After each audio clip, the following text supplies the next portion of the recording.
Uy, uy, anong ginagawa niyong mag-ina dyan? Wow, masipag naman magtabas ni Mek at ang kanyang anak na si Mo. Hi Mo!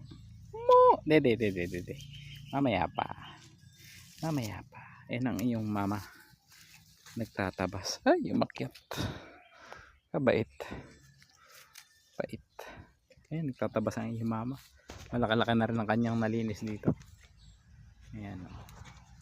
Bigyan ko ng ivermectin to sa ano, pang araw. Pag naka-isang buwan ka na. No, Mo? Mag-isang buwan ka na eh. Mag-isang buwan ka na. Ayan o. Bibigyan natin ivermectin kasi para meron siyang mange. Buti nakahiwalay sa iba. Ayan o.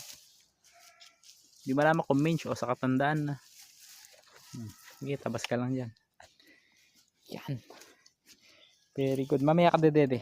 Mamaya hapon.